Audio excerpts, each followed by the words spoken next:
Donc, le quatrième atelier, c'est la créativité, c'est une clé. La créativité, c'est quand on parle de tout ce qui est art, de tout ce qui est théâtre, improvisation, peinture, danse, chant.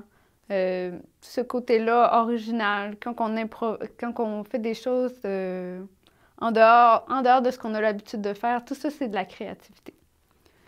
À la naissance, nous avons l'imagination. C'est gratuit, c'est disponible pour tout le monde. Puis cette imagination-là, elle nous permet de résoudre des problèmes, de donner un sens à certains mystères de la vie, de dédramatiser, de faire en sorte que certaines choses qui seraient plus graves nous paraissent moins graves, diminuer l'ampleur de nos problèmes, de nos tracas, de nos soucis. On peut s'imaginer des fins positives à nos problèmes. Puis ça arrive que les adultes, bien, qui soient rabat-joie, puis qui nous disent, bon, ça se peut pas, ça n'existe pas, ben pourquoi tu t'entêtes à imaginer ces choses-là? C'est dans ta tête. Mais pourtant, là, l'enfant a besoin de ça pour être bien. Puis nous aussi, on peut s'en servir, mais des fois, nous grandissons puis nous la laissons de côté. Pourtant, elle est sans limite, elle est gratuite, elle ne demande qu'à être utilisée.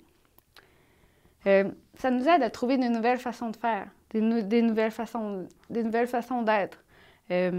Par exemple, nous avons un problème, nous n'arrivons pas à trouver une solution, mais si nous laissons aller notre imagination, nous écrivons tout ce que nous vient par la tête, puis des fois, c'est comme ça que nous allons trouver une solution qu'on n'aurait pas trouvé autrement. Donc, soyons créatifs, originaux, mettons de la couleur en nous et autour de nous. Si nous faisons les moutons, que nous croyons qu'il faut se comparer, nous croyons devoir faire comme les autres, faire comme qui en fait, et être comme les autres, bien, aimer les mêmes choses que les autres, faire comme les autres, être les autres, nous ne sommes pas les autres. Wow, c'est assez. Nous sommes uniques. Nous sommes des personnes avec notre imagination, mais aussi avec notre personnalité. Nous avons une personnalité qui est propre, des capacités qui sont propres, des compétences à nous. Donc, on met les autres de côté. Les autres, ils peuvent nous aider, mais les autres sont ce qu'ils sont et nous sommes ce que nous sommes. C'est épuisant de vouloir plaire à tout prix, d'être quelqu'un d'autre. Si quelqu'un dit noir, il faut dire noir. Non. Si quelqu'un dit blanc, il faut dire blanc. Non, on peut dire jaune, vert, violet, orange. On peut nommer les couleurs que l'on veut. Il y a pas... Tu sais, quand on donne une réponse, il peut y avoir des zones ombragées, là. C'est pas obligé d'être noir ou blanc. Ce qui est important, c'est d'apprendre à se connaître, de faire ce qu'on aime. Si quelqu'un nous questionne, ben, c'est de dire ce que nous pensons. Nous ne sommes pas obligés de dire ben toi, t'aimes cette musique-là, ben moi aussi, je l'aime. De tout le temps suivre l'autre. Puis des fois, ben une autre personne dit, ben je pensais que t'aimais pas ça. Ah ben oui, finalement, j'aime ça. Puis là, on ne sait plus trop à qui plaire, bien on n'est pas bien là-dedans. Ayez confiance en vos goûts, en vos opinions, en vos talents, en vos capacités. Nous pouvons tout imaginer sans frontières. Un problème, on peut se servir de l'imagination. On cherche une solution, l'imagination est là. Une nouvelle façon de faire, l'imagination. Pour être empathique, c'est d'avoir de l'imagination, de pouvoir s'imaginer que ce que l'autre vit. C'est merveilleux, l'imagination, s'imaginer dans la peau de quelqu'un d'autre. On va prendre la visualisation. La visualisation fait appel aux 5 sens. Par exemple, on va s'imaginer avoir un citron. Donc, j'ai les yeux fermés. Je m'imagine un citron dans ma main. Puis je peux facilement me l'imaginer dans ma tête. T'sais. Je sais à quoi ça ressemble. Son odeur, je le sens. C'est citronné. Ensuite, je peux avoir l'impression d'avoir le goût. C'est acide, c'est sûr. Mais ça, là, il n'est pas là, le citron. Mais je l'imagine puis je le visualise. La visualisation, là, elle a beaucoup de pouvoir. Par exemple, si vous faites un exposé oral, vous pouvez vous visualiser déjà devant la classe, puis vous réussissez, puis vous parlez sans difficulté, sans bégayer, être bien. La visualisation est importante pour ça. Au début de chaque journée, prenez le temps de monter le chauffage sur le thermostat. Pas le chauffage de votre maison, là, mais le chauffage de la confiance. Vous voulez avoir plus de confiance, vous dites, bon, aujourd'hui, là, j'aimerais ça avoir confiance en moi. Montez le chauffage de la confiance dans vos visualisant le faire. Puis la confiance, là, elle va être attirée à vous. Vous voulez avoir plus de relations harmonieuses, commencez votre journée, puis demandez ce que vous aimeriez avoir. Puis montez le chauffage, puis vous allez voir, ça commence bien la journée. Ce que nous demandons, nous l'attirons. Surtout si c'est positif, c'est bien. Prenez le temps de mettre du nouveau dans vos vies. De faire des choses originales, de ne pas toujours avoir la même routine. Ou si vous faites quelque chose que vous êtes habitué de faire, faites-le différemment. Faites une nouvelle recette ou faites une recette de façon différente. Vous vous rendez d'un point A au point B, faites un arrêt, voir quelqu'un que ça fait longtemps que vous n'avez pas vu. Mettez des nouvelles choses dans votre vie, puis ça fait du bien. La créativité, ça aide à lâcher prise. On n'a pas de contrôle sur rien. Les imprévus forment la vie. Donc, prenons la vie où elle se trouve. La perfection, le contrôle, c'est deux ennemis de l'estime de soi, de l'affirmation de soi. Donc, ça fait 2 poids en moins si on lâche prise. Ça fait vraiment un poids de moins. De ne pas plaire aux autres. Si on sait qu'on n'a pas à plaire aux autres, à leurs attentes, à être aimé de tous, ça fait vraiment, même sur notre dos, nos épaules, ça fait vraiment pas un poids de moins. C'est à nous à identifier nos attentes, nos objectifs et nos buts. Je vais vous raconter une histoire. Quand je parle de prenez la balle où elle se trouve, prenez la vie où elle se trouve, vous allez comprendre. Un jour, puis c'est une histoire vraie que je vous raconte là. Des Anglais se sont retrouvés en Inde à une certaine époque. Puis ils voulaient continuer à jouer au golf. C'était leur sport favori, ils voulaient continuer à le pratiquer. Fait qu'ils se sont dit, bon, continuons notre sport préféré. Mais l'affaire, c'est qu'en Inde, il y a beaucoup de singes. Puis les singes, ils auront mis plusieurs bâtons dans les roues. Disons qu'ils frappaient la balle. Les singes prenaient la balle, puis ils l'envoyaient où ce qu'ils voulaient. Puis là, les Anglais allaient prendre la balle, ils la remettaient à la même place. Mais ça marchait pas, là. Les singes allaient toujours déranger leurs jeu. Ils ont installé des grandes barrières. Vous savez que les singes, c'est pas vraiment un obstacle pour eux, ils aiment grimper. Donc, c'est pas compliqué pour eux. Ils ont essayé d'autres moyens. Je me rappelle pas tous les moyens qu'ils ont pris, mais ils ont vraiment essayé de dire, bon, regarde, la balle, là, on va la ramener toujours à notre chemin. On va essayer d'envoyer des singes ailleurs. Mais les singes, là, ils revenaient quand même. Donc, finalement, les Anglais se sont décidés de dire, OK, on va prendre la balle où ce que les singes l'ont envoyée. Donc, c'est pas grave. Donc, prendre la vie où ce qu'elle est, c'est un peu faire avec ce qui est dans les environs. Les Anglais ont fait ça. Mais nous, avec notre vie, c'est de composer avec les éléments qui s'y trouvent, que ce soit les personnes, les lieux, bien, faire avec ça, puis de trouver des alternatives, des moyens pour que notre vie soit agréable, puis qu'on puisse continuer à faire des choses qui nous plaisent.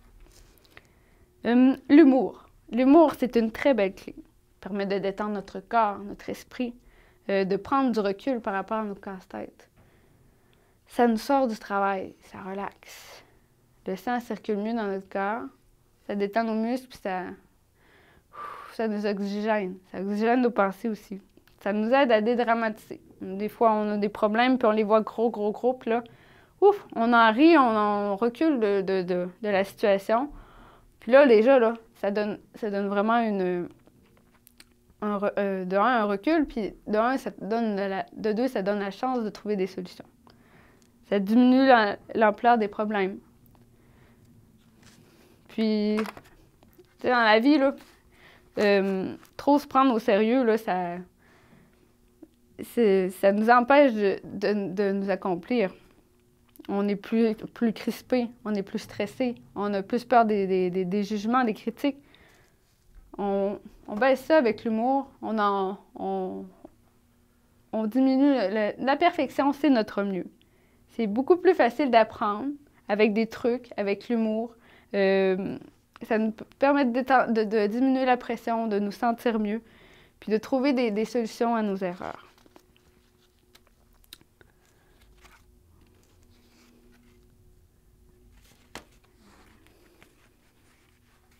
Donc finalement, notre façon de faire, elle est unique, elle est à nous.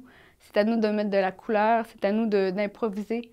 Par exemple, nous avons le goût de chanter. Mais chanter fait appel aux deux hémisphères de notre cerveau. Donc ça permet vraiment de penser à autre chose aussi. Puis un instant.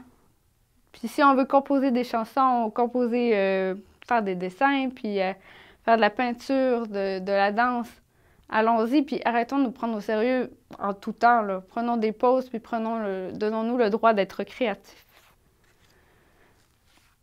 Si nous avons un personnage que nous apprécions beaucoup dans une télésérie, dans un film, bien des fois, se mettre dans la tête de la personne pour nous aider à trouver des solutions, ça peut vraiment être positif et agréable. On se dit, bon, mais qu'est-ce que tel personnage ferait dans cette situation-là? Puis des fois, ça nous aide à trouver des solutions parce on se retire du problème, puis on voit avec un autre regard. Une autre façon de se retirer de prendre du recul face à son problème, c'est d'arrêter de dire « mon problème » puis de dire « le problème ». Donc là, ça nous aide à trouver des solutions puis à être distancé du problème. Avant un événement stressant, une entrevue, un examen, un moment qu'on redoute, il vaut mieux se préparer du mieux possible, soit en allant chercher toutes les informations dans des livres, sur Internet.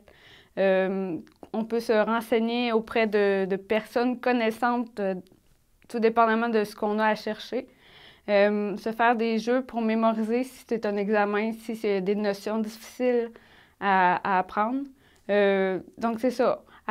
Puis même, on peut écrire pour s'aider à mémoriser. Donc, on se donne tous les moyens possibles pour réussir.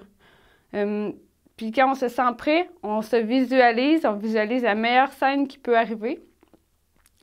Puis déjà là, ça nous donne une bonne porte d'entrée pour arriver après à être plus détendu, à être plus calme.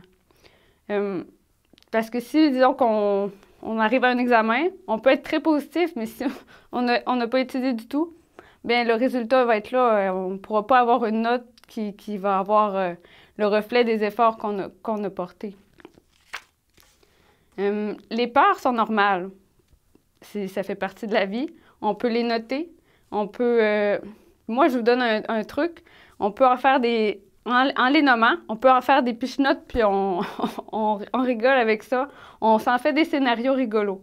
Par exemple, disons que vous avez peur de voir une araignée. Mais imaginez-la en patin à roulettes. Vous avez peur d'être devant votre professeur lors d'un exposé oral. Bien, imaginez-le avec un déguisement de clown, imaginez-le en sous-vêtements, comme vous voulez. Déjà, ça va diminuer la tension. Vous avez peur d'aller en avion. Imaginez-le qui est décoré, qui est habillé de vêtements pour le rendre confortable et amusant. Vous avez peur d'aller en train. Imaginez-vous un train avec des skis. Ça va rouler, ça va aller bien. Donc, des peurs, des frustrations, des insécurités, ça fait partie de nous. C'est de les identifier pour arriver à les sortir, puis à se sentir mieux. Donc, vous pouvez en faire des rondelles ou des balles. Peut-être comme si vous jouiez au hockey, au baseball, ou que vous jouez au soccer. Vous imaginez un ballon, vous les lancez le plus loin que vous pouvez. Vous vous connaissez, vous choisissez un truc qui vous convient. Votre façon de faire, elle est unique, puis elle vous convient le mieux à votre personnalité, à votre façon d'apprendre, à votre façon de comprendre, à votre façon d'être. Puis donc, les autres personnes, bien, adaptez-vous aussi à la façon de faire des autres personnes. Puis des fois, on peut prendre des façons de faire qui nous conviennent mieux aussi chez les autres, puis en faire un mélange. Des fois, on a de la misère à trouver des solutions. Une clé, c'est le temps, se donner le temps. le temps apporte souvent des réponses qu'on n'aurait pas pensées. Ça aide à trouver des solutions, des possibilités de résolution de problèmes. Donc, prendre du recul face à n'importe quel problème, c'est vraiment essentiel. Disons que vous avez un livre, vous le cherchez partout. Si vous y pensez bien, vous pouvez l'avoir confié à quelqu'un, vous avez oublié que vous l'aviez confié à quelqu'un d'autre. Il peut être juste à côté de vous, mais vous cherchez trop vite puis vous ne le trouvez pas. Il peut être à un endroit où vous étiez sûr, qu'en le plaçant à un nouvel endroit, vous le retrouviez tout de suite. Pensez, prenez le temps de penser, prenez du recul pour être capable de chercher ce que vous avez à penser. Donc, c'est la même chose pour les problèmes. Quand on a des obstacles à surmonter, il faut prendre du recul. Quand on a un problème, parler au passé, ça aide à nous détacher du problème. Au lieu de dire « j'ai un problème, j'ai beaucoup de problèmes »,« j'avais un problème », déjà on se sent plus serein, puis on est plus capable d'analyser le problème. Puis c'est de cesser de prendre pour soi le problème, cesser de le personnaliser, de toujours dire « mon problème », le problème en question. Donc, ça nous amène à un détachement, puis ça nous amène au lieu d'être collé sur le problème, ça nous amène des solutions. Ça diminue notre pression, puis c'est plus facile d'aller chercher de l'aide quand c'est un problème. Ça ne nous appartient pas.